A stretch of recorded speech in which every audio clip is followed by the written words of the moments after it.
ओम नमो नारायणाय। कार्तिक स्नान की आप सभी को हार्दिक शुभकामनाएं। आज की इस वीडियो में आप कार्तिक स्नान में सुनी जाने वाली 6 महत्वपूर्ण कहानियां सुनेंगे। कार्तिक चातुर्मास की कहानी, बुढ़िया और तुलसी माता की कहानी, कीड़ी नगरी की कहानी, इल्ली और घून की कहानी, कार्तिक मास के तारा भोजन की कहानी, ब्राह्मण दंपति और उनकी बहू, कार्तिक स्नान की कहानी। तो फ्रेंड्स, चलिए वीडियो की शुरुआत करते हैं। और अगर वीडियो पसंद आए तो चैनल को सब्सक्राइब और वीडियो को लाइक जरूर कर दीजिएगा। कार्तिक मास की बूढ़ी माई बहू और पुष्कर स्नान की कहानी। एक बार की बात है, एक बूढ़ी माई थी जो चातुर्मास में पुष्कर स्नान करती थी। उसके एक बेटा और बहू थी। जब चातुर्मास का समय आया तो माँ को पहुँचाने के लिए बेटा पुष्कर गया। सास ने बहू को रास्ते के लिए फलाहार बनाने के लिए कहा तो बहू ने जमीन की पपड़ी उखाड़कर एक डिब्बे में बांध कर दे दिए। रास्ते में बेटा माँ से बोला, माँ फलाहार कर लें। जहाँ पानी मिला बूढ़ी माँ वही फलाहार करने बैठ गई। अब जैसे ही बूढ़ी माँ ने पोटली खोली वो पापड़ी फलाहार बन गई। बूढ़ी माँ ने फलाहार कर लिया। तब पुष्कर में बेटा माँ के लिए झोपड़ी बनाकर सामान रखकर वापस अपने घर आ गया। रात्रि के प्रथम पहर में श्रावण मास आया और बोला, बुढ़िया दरवाजा खोल। तब बूढ़ी माँ ने पूछा, तू कौन है? वह बोला, मैं श्रावण हूँ। बूढ़ी माँ ने तुरंत झोपड़ी का दरवाजा खोल दिया। बूढ़ी माँ ने श्रावण मास में महादेव जी का पूजन किया और बेल पत्र चढ़ाती, अभिषेक करती, भजन कीर्तन करती। तो जाते समय श्रावण ने बूढ़ी माई की झोपड़ी को एक लात मारी तो झोपड़ी की एक दीवार सोने की हो गई। बाद में भाद्रपद मास आया, तब उसने भी बूढ़ी माई को दरवाजा खोलने को कहा। बूढ़ी माई ने दरवाजा खोला, साथ ही सत्तू बनाया, कजरी तेज बनाई। भदवा भी जाते जाते झोपड़ी को एक लात मार कर गया तो दूसरी दीवार भी हीरे की हो गई। फिर आश्विन मास आया, उसने भी बूढ़ी माई को दरवाजा खोलने के लिए कहा। बूढ़ी माई ने दरवाजा खोला और तर्पण करके श्राद्ध मनाया, ब्राह्मण भोजन करवाया, गणेश जी की स्थापना की। फिर अनंत चतुर्दशी का पर्व मनाया और नवरात्रि में माँ दुर्गा की स्थापना की, दशहरा मनाया। जाते जाते आशोज भी झोपड़ी पर एक लात मार कर गया तो बूढ़ी माई की झोपड़ी की तीसरी दीवार भी सोने की हो गई। और इन सब के बाद पवित्र कार्तिक मास आया और उसने भी बूढ़ी माई को दरवाजा खोलने के लिए कहा। बूढ़ी माई ने दरवाजा खोला और श्रद्धा से कार्तिक स्नान, भजन, पूजन, व्रत आदि किया। दीपावली, गोवर्धन पूजा, भाई दूज, आंवला नवमी करी। कार्तिक मास ने जाते जाते लात मारी और इस बार पूरी की पूरी झोपड़ी ही सोने की हो गई। अब तो बूढ़ी माई खूब दान धर्म करती और भगवान का भजन किया करती। चातुर्मास पूरा होने पर जब बेटा अपनी माँ को लेने के लिए पुष्कर आया तो अपनी माँ और झोपड़ी को वह पहचान ही नहीं पाया। वहाँ तो भगवान की कृपा से खूब ठाट बाट हो गए थे। उसने आसपास वालों से पूछा तो उन्होंने सब हाल कह सुनाया। यह सुनकर बेटा माँ के पैरों में गिरकर बोला, माँ घर चलो। और वह सारा सामान एक गाड़ी में भरकर माँ को अपने साथ घर लिवा ले गया। सास के ठाट बाट देखकर बहू के मन में जलन पैदा हो गई। तब तो उसने भी अपनी माँ को 4 मास के पुष्कर स्नान के लिए छोड़कर आने के लिए अपने पति से कहा तो वह अपनी सास को भी पुष्कर छोड़कर आ गया। श्रावण, भादो, आषाढ़ और कार्तिक सभी मास आए, लेकिन बहू की माँ ने कुछ भी नहीं किया। वह तो 4 समय खूब ठाट से खाती थी और दिन भर सोती थी। चातुर्मास ने जाते जाते झोपड़ी को एक लात मारी तो पूरी झोपड़ी गिर पड़ी और बहू की माँ को गधे की योनि में जाना पड़ा। 4 मास बाद जमाई जब अपनी सास को लेने पुष्कर गया तो उसने ना तो अपनी सास दिखाई दी और ना ही झोपड़ी। तब उसने अपने आसपास वालों से पूछा तो उन्होंने बताया कि तुम्हारी सास धर्म कर्म कुछ भी नहीं करती थी, वह तो केवल खाती थी और सोती थी, जिससे वह गधी हो गई है। सास ने इधर जब अपनी जमाई को देखा तो वह ढेंचू ढेंचू करती सामने आ गई। तब जमाई ने सास को गाड़ी के पीछे बांध दिया और घर लिवा लाया।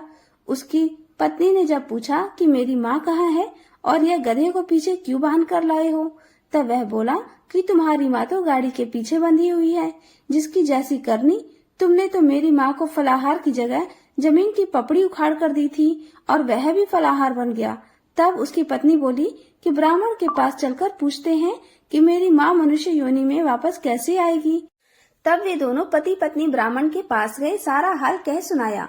ब्राह्मण देवता बोले कि तेरी सास जब स्नान करे तब उस पानी को लेकर तू अपनी माँ को उस पानी से स्नान करा देना, तब उसी गधी की योनि से मुक्ति मिल जाएगी। तब बहू ने ऐसा ही किया और उसकी माँ मनुष्य योनि में हो गई। हे राधा दामोदर, भगवान जैसे आपने लड़के की माँ को सब कुछ दिया वैसे ही हम सबको भी देना। बोलिए कार्तिक मास की जय। अब सुनिए कार्तिक मास के ब्राह्मण दंपति और उनकी बहू और कार्तिक स्नान की कहानी। एक बार की बात है, एक नगर में एक ब्राह्मण और ब्राह्मणी रहते थे। वे रोजाना 7 कोस दूर गंगा स्नान करने जाते थे। इतनी दूर आने जाने से ब्राह्मणी थक जाती थी। एक दिन ब्राह्मणी बोली, काश हमारे भी एक बेटा होता तो कितना अच्छा होता। बेटे की बहू आती और हमें घर वापस जाने पर बना हुआ भोजन मिलता और बहू घर का सारा काम भी कर देती। ब्राह्मणी की यह बात सुनकर ब्राह्मण देवता बोले, बात तो तुम सही कह रही हो, चलो आज मैं तुम्हारे लिए बहू ला ही देता हूँ। ब्राह्मणी बोली, वो कैसे? ब्राह्मण ने कहा कि तुम एक पोटली में आटा डालकर उसमें कुछ मोहरे रख देना। ब्राह्मण देवता के कहे अनुसार ब्राह्मणी ने पोटली बांधकर दे दी और पोटली लेकर ब्राह्मण देवता चले गए। वह अभी कुछ दूर ही गए थे कि उन्हें नदी के किनारे बहुत ही सुंदर लड़कियां खेलती हुई दिखाई दी। वे रेत में घर बनाकर खेल रही थी और बार बार तोड़ रही थी। तब उनमें से एक लड़की कहने लगी, मैं तो अपना घर नहीं तोड़ूंगी, मुझे तो रहने के लिए घर चाहिए। लड़की की बात सुनकर ब्राह्मण देवता मन ही मन सोचने लगे कि बहू बनाने के लिए तो यह लड़की सही रहेगी। जब वह लड़कियां घर वापस जाने लगे तो ब्राह्मण भी उस लड़की के पीछे पीछे उसके घर तक चले गए जिसने अपना घर नहीं तोड़ा था।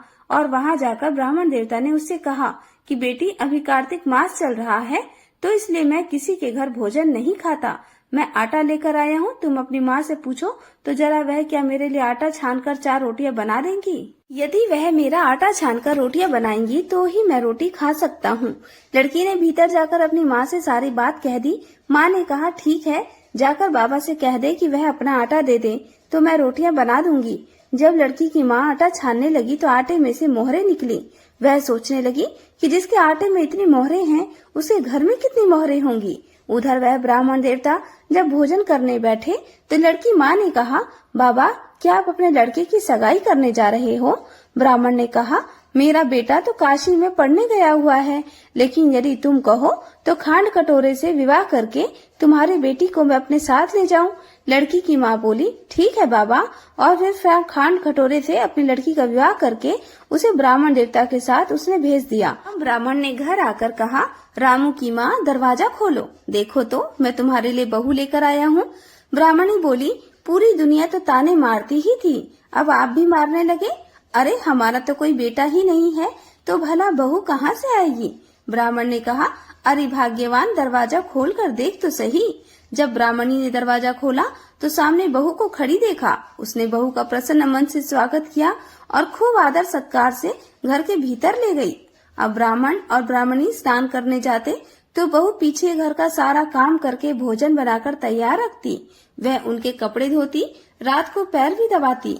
इस तरह काफी समय बीत गया। ब्राह्मणी ने एक दिन अपनी बहू से कहा कि बहू, तू कभी भी चूल्हे की आग बुझने मत देना और मटके का पानी खत्म मत होने देना।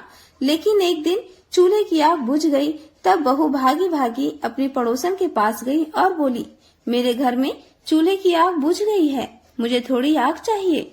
मेरे सास ससुर सुबह 4 बजे से गए हुए हैं स्नान करने, वो थके हारे आएंगे, इसलिए मुझे उनके लिए भोजन बनाना है। पड़ोसन बोली कि तू तो बावली है, यह दोनों तुझे मिलकर पागल बना रहे हैं, इनका कोई बेटा नहीं है। बहू बोली, दीदी ऐसा तो मत बोलो, इनका बेटा तो बनारस काशी में पढ़ने गया हुआ है।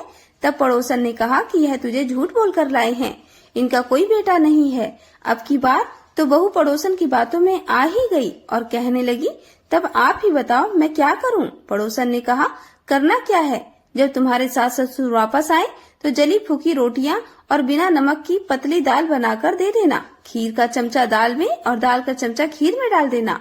अब तो बहू पड़ोसन की सारी सीख लेकर घर आ गई और जब उसके सास ससुर वापस घर आए तो आज ना तो उनकी बहू ने उनका आदर सत्कार किया, ना ही उनके कपड़े धोए। यहाँ तक कि जब उसने अपनी सास ससुर को भोजन दिया तो सास बोली, बहू आज यह रोटियां जली फूकी क्यों है और दाल भी बिना नमक की है? तब बहू ने तपाक से जवाब दिया, माँ जी, एक दिन ऐसा खाना खा लोगे तो कुछ बिगड़ नहीं जाएगा तुम्हारा। सास ससुर को खरी खोटी सुनाकर वह फिर से पड़ोसन के पास गई और बोली कि अब बताओ आगे क्या करना है। पड़ोसन बहुत चालाक थी, कहने लगी अब तुम सातों कोठों की चाबी मांग लेना। और अगले दिन जब वह ब्राह्मण ब्राह्मणी स्नान करने के लिए जाने लगे तो बहू जिद पर अड़ गई, बोली मुझे तो सातों कोठों की चाबी चाहिए। तब ससुर ने ब्राह्मणी से कहा इसे चाबी दे दो, आज नहीं तो कल इसे देनी ही है। तब सास ने बहू को सातों कोठों की चाबी दे दी और वह ब्राह्मण दंपति स्नान करने के लिए चले गए। उनके जाने के बाद जब बहू ने दरवाजे खोले तो देखा किसी में अन्न भरा है, किसी में धन भरा है और किसी कोठे में बर्तन भरे पड़े हैं। जब उसने ऊपर का सातवां कोठा देखा तो शिव जी, माता पार्वती, गणेश जी, लक्ष्मी माता जी, पीपर पथवारी, कार्तिक के ठकुराई, दामोदर, तुलसी जी का बिड़वा, गंगा यमुना और 33 कोटि देवी देवता विराजमान हैं। और वहीं पर एक लड़का चंदन की चौकी पर बैठा माला जप रहा है। यह सब देखकर वह हैरान रह गई। उसने उस लड़के से पूछा तुम कौन हो? तब लड़का बोला मैं तेरा पति हूँ, अभी दरवाजा बंद कर दे, जब मेरे माता पिता आएंगे तब दरवाजा खोलना। यह सब देखकर बहू तो बहुत खुश हुई। 16 श्रृंगार कर सुंदर वस्त्र पहनकर अपने सास ससुर की प्रतीक्षा करने लगी।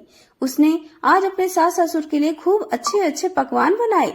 जब उसके सास ससुर घर वापस आए तो उसने उनका आदर सत्कार किया और प्रेम पूर्वक भोजन कराया। फिर पैर दबाने लगी। पैर दबाते दबाते बहू ने कहा माँ जी, आप इतनी दूर गंगा यमुना स्नान करने के लिए जाती हो, आप थक जाती होगी, इसलिए अब आप घर पर ही स्नान क्यों नहीं कर लेती? यह सुनकर सास बोली बेटी गंगा यमुना घर पर तो नहीं बहती है। तब उसने कहा हाँ माँ जी बहती है, चलिए मैं आपको दिखाती हूँ। जब बहू ने सातवां कोठा खोलकर दिखाया तो उसमें तो शिव जी, पार्वती जी, गणेश जी, लक्ष्मी जी, पीपल पथवारी, कार्तिक के ठकुराई, दामोदर, तुलसी जी का बड़वा और गंगा यमुना बह रही हैं। साथ ही 33 कोटि देवी देवता भी विराजमान हैं। और वहीं चौकी पर बैठा एक लड़का माला जप रहा है। माँ ने देखा तो पूछा बेटा तू कौन है? लड़का बोला माँ जी मैं ही तो तुम्हारा बेटा हूँ। तब ब्राह्मणी ने पूछा तू कहाँ से आया है? लड़के ने उत्तर दिया माँ जी मुझे कार्तिक देवता ने भेजा है। ब्राह्मणी ने कहा बेटा भला यह दुनिया कैसे मानेगी कि तू मेरा ही बेटा है? तब ब्राह्मणी ने कुछ विद्वान पंडितों से सहायता मांगी। पंडितों ने कहा कि इस बार बहू बेटा खड़े हो जाएं और उस बार ब्राह्मणी खड़ी हो जाए। ब्राह्मणी ने चमड़े की अंगिया पहनी और छाती में से दूध की धार निकलकर अगर बेटे की दाढ़ी मूछ भिगा जाए और पवन पानी से गठजोड़ बंधे तब मान लेना कि यह बुढ़िया का ही बेटा है। तब उसने ऐसा ही किया। ब्राह्मणी की चमड़े की अंगिया फट गई और उसकी छाती में से दूध की धार निकलकर बेटे की दाढ़ी मूछ भिगा गई। पवन पानी से बहू बेटे का गठजोड़ बन गया। यह सब देखकर ब्राह्मण और ब्राह्मणी की खुशी का ठिकाना नहीं रहा।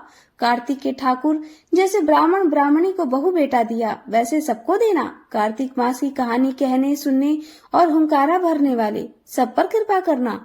अब सुनिए कार्तिक मास की तारा भोजन की कहानी। एक बार की बात है, किसी नगर में एक साहूकार था और उसकी एक बहू तारा भोजन करती थी। एक दिन उसने अपनी सास को कहानी सुनाने को कहा तो सास ने मना कर दिया और बोली मुझे अभी अपनी पूजा करनी है। फिर उसने अपनी जेठानी से कहा कि दीदी आप मेरी कहानी सुन लो। उसने भी मना कर दिया और कहा कि मुझे तभी भोजन बनाना है। फिर उसने अपनी देवरानी से कहानी सुनने को कहा। उसने भी बहाना बना दिया कि मुझे बच्चों को देखना है। तब उसने फिर अपनी ननद को कहानी सुनने के लिए कहा। उसने भी मना कर दिया, बोली कि मेरी ससुराल से मेरा बुलावा आ गया है और मुझे जाने की तैयारियां करनी है। अब वह राजा के पास भी गई, बोली कि महाराज आप ही मेरी कहानी सुन लो। तो राजा ने कहा मुझे तो व्यापार देखना है, कहानी सुनने का समय नहीं है मेरे पास। अब तो वह अपनी पड़ोसन के पास गई और जाकर उससे बोली कि आप ही मेरी कहानी सुन लो। पड़ोसन कहानी सुनने के लिए तैयार हो गई। तब उसने कहानी कही। पड़ोसन ने खूब ध्यान से कहानी सुनी और हुंकारा भरा। इस तरह पूरा कार्तिक मास बीत गया और फिर भगवान विमान लेकर आए। जब बहू विमान पर बैठकर जाने लगी तो सास दौड़ी दौड़ी आई और बोली मैं भी तेरे साथ चलूंगी। तो वह बोली माँ जी आप अपनी पूजा पाठ करो। जेठानी आई तो बोली मुझको भी लेकर चलो। बहू बोली आपको तो भोजन बनाना है, आप जाकर भोजन बनाओ। देवरानी दौड़ी दौड़ी आई, बोली मैं चलूं। बहू बोली नहीं, आपको तो अपने बच्चों की देखभाल करनी है, तुम भला कैसे चलोगी? ननद आई बोली, भाभी मैं चलूं? उसने कहा, दीदी आपको तो ससुराल जाने की तैयारी करनी है। अब दौड़े दौड़े राजा भी आए, बोले मैं चलूं? वह बोली, नहीं, आपको तो कारोबार संभालना है, आपके पास तो समय ही नहीं है, आप भला कैसे चलोगे? पड़ोसन ने सुना तो वह भी आई, बोली बहन मैं चलूं? तब वह बोली, हाँ बहन तुम चलो मेरे साथ, क्योंकि तुमने मेरे पूरा कार्तिक महीने कहानी सुनी है। तब वे दोनों विमान में बैठकर स्वर्ग को जाने लगी। रास्ते में बहू का अभिमान हो गया कि मैंने कहानी कही, व्रत किया, लेकिन पड़ोसन ने तो केवल कहानी सुनी, मेरे कारण इसे स्वर्ग मिला। इधर उसके मन में अभिमान हुआ और उधर भगवान के दूतों ने उसे बीच रास्ते में ही छोड़ दिया। और जब वे पड़ोसन को लेकर स्वर्ग लोग पहुँचे तो भगवान बोले कि क्या इसी ने तारा भोजन किया है? तब भगवान के दूतों ने बताया, नहीं प्रभु, इसने तो केवल कहानी सुनकर हुंकारा भरा था, लेकिन जिसने तारा भोजन करके व्रत की कहानी कही थी उसे तो अभिमान हो गया था, इसलिए हम उसे बीच रास्ते में ही छोड़ आए। भगवान बोले, नहीं, उसे वापस लेकर आओ। तब जब वे बहू को वापस लेकर आए तब बहू ने 7 बार क्षमा याचना की और इस प्रकार भगवान ने उसे क्षमा कर दिया और स्वर्ग लोक में स्थान दे दिया। इस कहानी को कहने, सुनने और हुंकारा भरने के बाद कहना चाहिए, हे कार्तिक के ठकुराई दामोदर, जैसे आपने बहू और उसकी पड़ोसन को स्वर्ग दिया वैसे ही हमको स्वर्ग देना। सभी प्रेम से बोलिए, कार्तिक मास की जय। अब सुनिए कार्तिक मास में सुनी जाने वाली कीड़ी नगर की कहानी। एक गांव में एक बुढ़िया माई रहती थी, उसके 2 बेटे तथा बहू थी। बुढ़िया माई भगवान श्री हरि विष्णु की परम भक्त थी। अपना जीवन दान धर्म पुण्य कार्य कर्मों में लगाती थी, परंतु बुढ़िया माई कभी भी मंदिर और सत्संग में या तीर्थ स्थानों पर नहीं जाती थी। एक बार भगवान भागवत कथा हो रही थी। बेटे ने कहा, माँ आप सारा दिन घर में रहती हैं, आप मंदिर में भागवत कथा सुनने क्यों नहीं जाती? बुढ़िया माई ने बेटे का मन रखने के लिए कह दिया कि आ जाऊंगी, परंतु नहीं गई। ऐसा करते करते 6 दिन निकल गए। बुढ़िया माई के बेटे ने कहा, माँ आज अंतिम दिन है, आज तो कथा सुनने आपको जाना ही पड़ेगा। सारा दिन घर का काम करके बुढ़िया माई ने जाते जाते इतनी देर कर दी कि अंतिम दिन की भागवत कथा भी समाप्त हो गई। भगवान श्री हरि विष्णु सन्यासी का रूप धारण करके बुढ़िया माई के पास आए और बोले, बुढ़िया माई तुम कहाँ जा रही हो? बुढ़िया माई ने कहा, मैं भागवत कथा सुनने जा रही हूँ। तब सन्यासी रूपधारी भगवान श्री हरि विष्णु ने कहा, अब इतनी देर से क्यों जा रही हो? वहाँ तो अब कथा समाप्त हो गई, अब वह जाकर क्या करोगी? तब बुढ़िया माई ने कहा, अब घर से निकली हूँ तो जाकर ही आऊंगी। तब सन्यासी रूपधारी भगवान श्री हरि विष्णु ने कहा कि अब कथा समाप्त हो गई, भक्त लोग भी अपने अपने घर चले गए, अब तुम वहाँ से क्या लाओगी? तो बुढ़िया माई बोली, कुछ नहीं, मैं तो वहाँ एक ईंट ही उठा लाऊंगी। तो सन्यासी रूपधारी भगवान श्री हरि विष्णु बोले, तुम वहाँ से मिट्टी की ईंट लाओगी? उसके बदले में तुम्हें एक सोने की ईंट दे देता हूँ। बुढ़िया माई ने ईंट ले ली और घर की तरफ चल पड़ी और विचार करने लगी, यदि यह ईंट मैं लेकर जाऊंगी तो बेटे बहू झगड़ने लगेंगे, इसलिए घर के आंगन में ही बाहर बुढ़िया माई ने वह ईंट जमीन में गाड़ दी। परंतु अब बुढ़िया माई का ध्यान उस ईंट पर ही रहने लगा। खाने पीने के, घर के काम करने में सदैव बुढ़िया माई अपना ध्यान सोने की ईंट पर ही लगाए रखती। बेटे बहू ने पूछा, माँ पूरे दिन घर के आंगन में क्या करती रहती हो? तो बुढ़िया माई ने कहा, मैं तो आने जाने वालों को देखती रहती हूँ। और एक दिन बुढ़िया माई मर गई। यमराज के दूत बुढ़िया माई को लेने आए और बुढ़िया माई को लेकर धर्मराज जी के पास पहुँचे और धर्मराज जी को सारी बात बतलाई। धर्मराज जी ने बुढ़िया माई को कुतिया की योनि दे दी। अब बुढ़िया माई उसी पेड़ के नीचे बैठी रहती। बुढ़िया माई की बहू ने कहा, इस कुतिया को यहाँ से भगाओ, नहीं तो ये बच्चों को काट खाएगी। तो उसके बेटे ने उसकी पीठ पर एक लकड़ी मारी और बुढ़िया माई मर गई। फिर उसे सांप की योनि मिली। आंगन में सांप को देखकर बेटे बहू ने किसी को काट न जाए इसी डर से मार दिया। फिर बुढ़िया माई मरकर धर्मराज के पास पहुंची। बुढ़िया माई कीड़ी का रूप धारण करके अब उस आंगन में कीड़ी नगरा बना लिया। आंगन में कीड़ी नगरा हो गया। घर वाले बहुत परेशान हुए। घर वाले भोजन भी नहीं बना पा रहे थे। फिर मन ही मन भगवान का ध्यान करने लगे। तब भगवान श्री हरि विष्णु सन्यासी का रूप धारण करके आए और बोले कि कुछ खाने को दे दो। तो घर वालों ने कहा, महाराज हमारे घर खाने को तो कुछ भी नहीं बनाया, क्योंकि हमारे घर में कीड़ी नगरा हो गया है, आप इसका कोई उपाय बताइए। तब महाराज जी ने आंगन में खोदा और सोने की 2 ईंटें निकाली और दोनों बेटों को दे दी और कहा, तुम्हारी माँ के नाम से दान पुण्य करना, धर्मशाला बनवाना, स्कूल बनवाना, प्याऊ लगवाना, गौशाला में गाय के चारे खाने की व्यवस्था करना। परंतु दोनों बेटे तो आपस में झगड़ने लगे कि तू दान कर, तू दान कर। किसी ने बुढ़िया माई के नाम से कोई दान नहीं किया और कीड़ी नगरा वहाँ उसी स्वरूप में स्थापित रहा। कुछ दिन बाद सन्यासी वापस आए और बुढ़िया माई के बेटों ने भगवान स्वरूपधारी सन्यासी महाराज जी से कहा, हमारे घर की हालत तो वैसी की वैसी ही है, कीड़ी नगरा तो वैसे का वैसा ही है। तब साधु रूपधारी सन्यासी महाराज ने कहा, वह सोने की ईंट के टुकड़े लाओ और उन्हें बेचकर उनसे जो भी धन मिले उसे तुम्हारी माँ के नाम से दान पुण्य करो। इस कीड़ी नगरा पर शक्कर और आटा डालो। तुम ऐसा करोगे तो तुम्हारी माँ को मोक्ष प्राप्त होगी। और उनके घर से फिर इस प्रकार कीड़ी नगरा चला गया। जो व्यक्ति सुबह आटा और शक्कर कीड़ी नगरी पर डालता है वह सदैव धनवान, पुत्र संपन्न, सुख शांति से जीवन यापन करता है।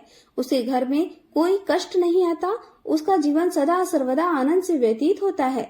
उसके परिवारजन उसे अत्यधिक स्नेह प्रदान करते हैं। कीड़ी नगरी प्रतिदिन सींचने से, जुड़ी कहानी सुनने से, दान पुण्य में धर्म कार्यों में रुचि लगाने से जीवन उत्तम हो जाता है। प्रेम से बोलो विष्णु भगवान की जय। अब सुनिए कार्तिक मास की इल्लू और घुन की कहानी। एक बार इल्ली था और एक घुन था। एक दिन इल्ली बोली, आओ घुन कार्तिक स्नान करे। तो घुन बोला, तू ही कार्तिक स्नान कर ले, मैं तो नहीं करूँगा। और फिर इल्ली तो राजा की बेटी के पल्ले की लगकर कार्तिक स्नान करती, लेकिन घुन ने एक दिन भी कार्तिक स्नान नहीं किया।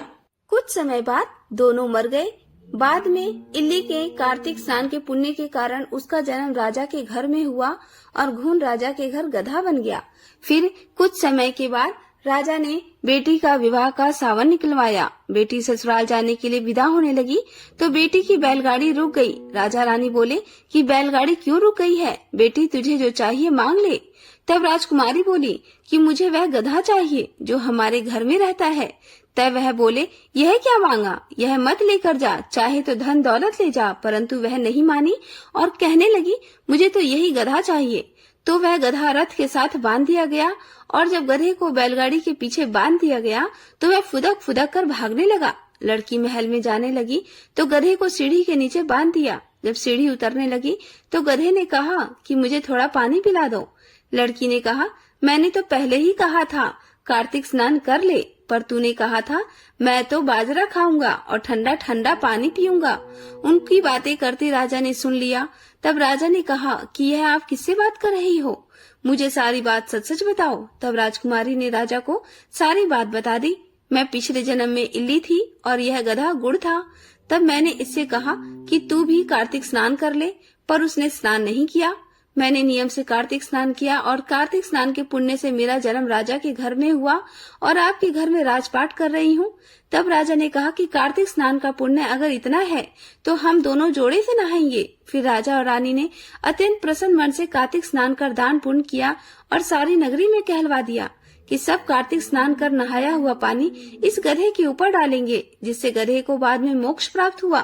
कार्तिक भगवान, हे श्री हरि विष्णु, जैसा सुख इल्ली को दिया वैसा सबको देना। सभी प्रेम से बोलिए कार्तिक के पुण्य की जय, श्री कृष्ण भगवान की जय। अब सुनिए एक बुढ़िया और उसके खिचड़ी वाले कटोरे की कहानी। एक बार की बात है, किसी गांव में एक बूढ़ी माई रहती थी और वह कार्तिक का व्रत रखा करती। उसके व्रत खोलने के समय श्री कृष्ण भगवान आते और एक कटोरा खिचड़ी का रखकर चले जाते। बुढ़िया के पड़ोस में एक औरत रहती थी। वह हर रोज यह देखकर ईर्ष्या करती कि इसका तो कोई नहीं है, फिर भी इसे खाने के लिए खिचड़ी ही मिल जाती है। एक दिन कार्तिक महीने का स्नान करने के लिए वह बूढ़ी माई गंगा जी गई। पीछे से कृष्ण भगवान उसका खिचड़ी का कटोरा रखकर चले गए। तब बूढ़ी माई की पड़ोसन ने जब वह खिचड़ी का कटोरा खिड़की पर रखा देखा और यह देखा कि बूढ़ी माई नहीं है, तब वह कटोरा उठाकर घर के पिछवाड़े फेंक आई। इधर कार्तिक स्नान के बाद बूढ़ी माई घर पर वापस आई तो उन्हें खिचड़ी का कटोरा नहीं मिला और वह भूखी ही रह गई। वह बार बार एक ही बात कहती कि कहाँ गई मेरी खिचड़ी और कहाँ गया मेरा कटोरा। उधर दूसरी ओर पड़ोसन ने जहाँ वह खिचड़ी फेंकी थी वहाँ पर एक पौधा उगा जिसमें 2 फूल खिले। फिर एक दिन की बात है, उस देश का राजा उस ओर से निकला जहाँ पर वह फूल खिले हुए थे। वह राजा निसंतान था। जब उसकी दृष्टि उन फूलों पर पड़ी तो उसने उन्हें तोड़कर घर ले आया। घर लाने पर उसने वह फूल अपनी रानी को दिए, जिन्हें सूंघने पर वह रानी गर्भवती हो गई और 9 महीने बाद रानी ने 2 स्वस्थ पुत्रों को जन्म दिया। वह दोनों राजकुमार जब बड़े हो गए तब वह किसी से बोलते नहीं थे, लेकिन जब भी वे दोनों शिकार पर जाते तब रास्ते में उन्हें बूढ़ी माई मिलती, जो अभी भी यही कहती थी कि कहाँ गई मेरी खिचड़ी और कहाँ गया मेरा खिचड़ी का कटोरा। बूढ़ी माई की बात सुनकर वह दोनों भाई उनसे कहते, हम हैं तेरी खिचड़ी और हम हैं तेरा बेला। अब तो वे दोनों राजकुमार जब भी शिकार पर जाते तो बूढ़ी माई यही बात कहती और वे दोनों हमेशा वही उत्तर देते। एक बार राजा के कानों में यह बात पड़ गई कि यह राजकुमार जो महल में गूंगे रहते हैं, वही जंगल में एक बूढ़ी माई के मिलने पर उनसे बात करते हैं। राजा को बड़ा आश्चर्य हुआ कि यह दोनों तो किसी से भी नहीं बोलते, तब वह बूढ़ी माई से कैसे बात कर लेते हैं। राजा ने बूढ़ी माई को राजमहल में बुलवाया और कहा कि हम में से तो यह किसी से नहीं बोलते और न ही हमने आज तक इन्हें बोलते देखा, लेकिन तुमसे यह कैसे बोलते हैं। तब बूढ़ी माई ने कहा कि महाराज, मुझे भी नहीं पता कि यह मुझसे कैसे बोल लेते हैं। मैं तो कार्तिक का व्रत करती थी और कृष्ण भगवान मुझे खिचड़ी का कटोरा भर कर दे जाते। एक दिन मैं स्नान करके वापस आई तो वह मुझे खिचड़ी नहीं मिली। जब मैं कहने लगी कि कहाँ गई मेरी खिचड़ी और कहाँ गया मेरा कटोरा, तब इन दोनों लड़कों ने कहा कि तुम्हारी पड़ोसन ने तुम्हारी खिचड़ी फेंक दी और उसके 2 फूल बन गए थे।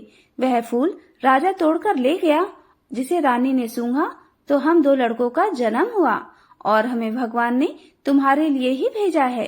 सारी बात सुनकर अब तो राजा ने बूढ़ी माई को महल में ही रहने को कहा। इस तरह कार्तिक स्नान के पुण्य प्रताप से बूढ़ी माई के दिन फिर गए और वह महल में खूब ठाठ से रहने लगी। कार्तिक महाराज, जैसे आपने बूढ़ी माई की बात सुनी, वैसे ही आपका व्रत करने वाले और इस कहानी को सुनने वालों की भी सुनना। सभी प्रेम से बोलिए कार्तिक मास की जय। अब सुनिए कार्तिक मास की बूढ़ी माई और श्री कृष्ण के कंधे की कहानी। कार्तिक मास में सभी औरतें तुलसी जी को जल से सींचने जाया करती थी। एक बूढ़ी माई भी थी जो कार्तिक मास में नियम से तुलसी जी को सींचा करती और जब भी वह सींचने जाती तो तुलसी माता से हाथ जोड़कर कहती, हे तुलसी माता, सत्य की दाता, मैं तेरा बिरवा सींचती हूँ, मुझे बहू दे, पीले रंग की धोती दे, मीठा ग्रास दे, बैकुंठ में वास दे, अच्छी मौत दे, चंदन का काठ दे, अच्छा राज दे, खाने को दाल भात दे और ग्रास के दिन श्री कृष्ण का कांधा दे। बूढ़ी माई की यह बातें सुनकर तुलसी माता सूखने लगी। तुलसी माता को यूं सूखते देखकर भगवान श्री कृष्ण ने पूछा, हे तुलसी, तुम दिन प्रतिदिन सूखती क्यों जा रही हो। तब तुलसी माता ने कहा, बस मेरे मन की मत पूछो प्रभु। भगवान कहने लगे, मैं नहीं पूछूंगा तो फिर कौन पूछेगा। अब तुलसी माता कहने लगी, हे प्रभु, एक बूढ़ी माई आती है और अपनी बात कहकर चली जाती है। मैं उनकी सारी बातें तो पूरी कर दूंगी, लेकिन कृष्ण का कंधा कहाँ से ले आऊंगी। तब भगवान बोले कि जब वह मरेगी तो अपने आप ही मैं कंधा देने आ जाऊंगा। तुम बूढ़ी माई से यह बात कह देना। इसके कुछ दिनों के बाद वह बूढ़ी माई मर गई। बूढ़ी माई के मरने पर सारा गांव इकट्ठा हो गया और उसका अंतिम संस्कार समय आने पर जब गांव के लोग उन्हें उठाने लगे तो वह बहुत भारी हो गई और किसी के भी उठाए ना उठी। तब सभी बोले, ये तो बहुत संस्कारी थी, बहुत पूजा पाठ करती थी और कोई पाप भी नहीं किया, फिर ये इतनी भारी कैसे हो गई। तभी बूढ़े ब्राह्मण के वेश में भगवान वहाँ आए और कहने लगे कि यह भीड़ कैसी है। तब गांव के लोग बताने लगे कि एक बूढ़ी माई रहती थी, वही मर गई है और यह इतनी पापिन थी कि उसकी अर्थी नहीं उठ रही, यह बहुत भारी हो गई है। वैसे तो अपने जीवन में इसने बहुत पूजा पाठ की। तब भगवान बोले कि मुझे इसके कान में कुछ कह लेने दो, फिर यह उठ जाएगी। ऐसा कहकर भगवान ब्राह्मण के वेश में बूढ़ी माई के पास गए और उसे कान में कहा कि माई, तू अपने मन की कर ले, पीताम्बर की धोती ले, मीठा मीठा ग्रास ले, बैकुंठ में वास ले, चटके की चाल ले, चंदन का काठ ले, झालर की झनकार ले, दाल भात का जीवन ले और कृष्ण का कांधा भी ले। भगवान की यह बात सुनकर बूढ़ी माई तो तुरंत हल्की हो गई और तब भगवान स्वयं उन्हें अपने कंधे पर लेकर गए। इस प्रकार बूढ़ी माई को मुक्ति मिल गई और वह बैकुंठ लोक चली गई। हे तुलसी माता, जैसे आपने उन बूढ़ी माई की मुक्ति की, वैसे ही हम सबकी करना। जैसे भगवान ने उन्हें कांधा दिया, वैसे हमें भी देना। सभी प्रेम से बोलिए, तुलसी माता की जय, श्री कृष्ण भगवान की जय। तो फ्रेंड्स, आशा करती हूँ कि आपको ये सब कहानियाँ पसंद आई हो और आज की मेरी वीडियो यहीं तक की थी। मिलते हैं अपने नेक्स्ट वीडियो में एक अलग टॉपिक के साथ। तब तक आप सभी लोगों का बहुत बहुत धन्यवाद। कार्तिक महीना की हार्दिक शुभकामनाएं।